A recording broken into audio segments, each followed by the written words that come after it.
So behind me is the car that we will be installing the full stereo system in.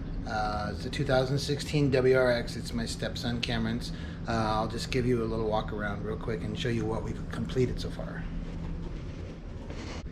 We've already sound deadened the doors. Got that all completed. We've removed the speaker pods from where the tweeters go. The passenger doors complete also. The door panels were actually not the easiest to get off. Okay, front door, driver's door panel removal. First, pop out these two little trim tabs. One. There's the other. Okay, once you remove the two screws here with the screwdriver, then you come in underneath with your pry tools, right underneath here somewhere, until you can get enough to pop the door loose. And then it just slides up and off, and then you disconnect the cables on the back. Let's see if we can. You come back here and you just undo the assembly and pop it loose. Okay, so getting the door panel off was a little harder than we expected. We had to get on the back side to get those clips off, so we had to take out the inside of the door panel, which was a couple clips and two screws, one there and one there, and we were able to get it out. Now we're going to remove the speaker and remove the shielding and get ready to put the sound deadening on. Okay, here's a little update. Starting to do the sound deadening. We're using seal tight flashing. It works really well for sound deadening. I've done it in a couple vehicles. It's really cost effective and easy to install. It's just time consuming. I'm going to do all the way around the doors. We're just going to avoid all the holes where the door panel mounts on, and then when we're done we will stretch out the plastic seal and use a little strip of this to seal it all back on, so that it'll be nice and sound deadened, and it should make a huge difference. Okay, driver's door complete. It was very time consuming, cutting and snipping, and but it turned out pretty good. I did a double layer around the woofer hole so that it gives nice, good, sturdy support. Everything else is pretty much covered, sealed, and put back in place. So now we just have to put the door speaker in and put the door back on. Okay, here's the passenger door. Cameron's got a good start. We got everything pressed in and fitted around the door. We just got to do the last little bits and then put the plastic back over it, and it'll be all finished. Turns pretty good once you get it all nice and secured down. And the other door over there is all finished. So that's step one. Okay, so quick update. We got the wires for the door speakers and the tweeters ran. It was a complete nightmare trying to get the wires into this little loom.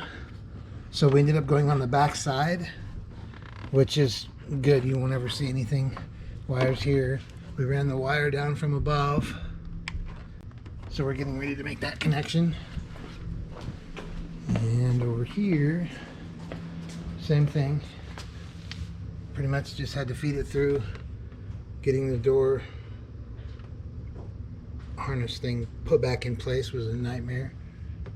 And so that's that. Next is going to be putting in the door speakers. Okay, the mid-range is mounted in the bracket. I used lock washers and screws instead of what this crap that Crutchfield gave me, these little locking hasps and these screws. That stuff's garbage. So Crutchfield -1 on that, but it looks pretty nice when it's done. Just gotta wire it up. Okay, one of the door speakers is mounted, complete. After I got it in, then I put that sealant around the outside to separate the inside and outside door air.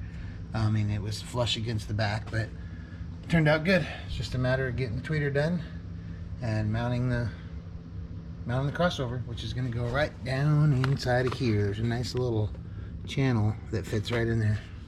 Okay, so we discovered another issue when we were putting in the tweeters. These are the templates that Crutchfield sends you, only they're solid in the middle. And so what I had to do was take my little hole saw, and there was a nice little hole in the back side here, cleaned it out, basically drilled it out, got the little centerpiece out, and then this was my drill bit my drill hole saw was just a little too small.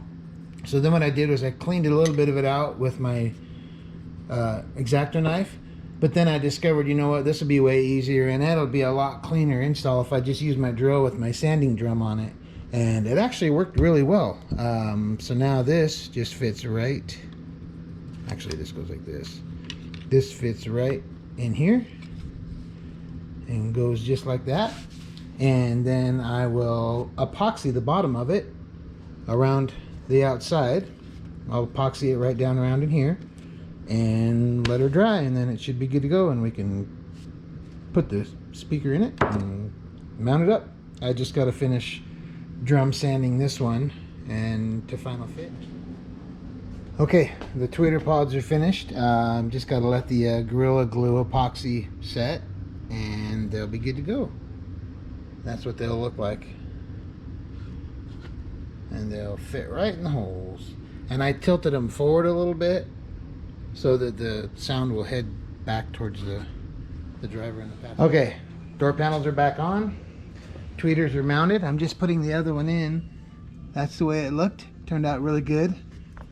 Come to find out, the resin that I used for the Gorilla Glue, which is right here, does not work on this ABS plastic. It popped right off, so we went and just used hot glue and it worked good. So that's that.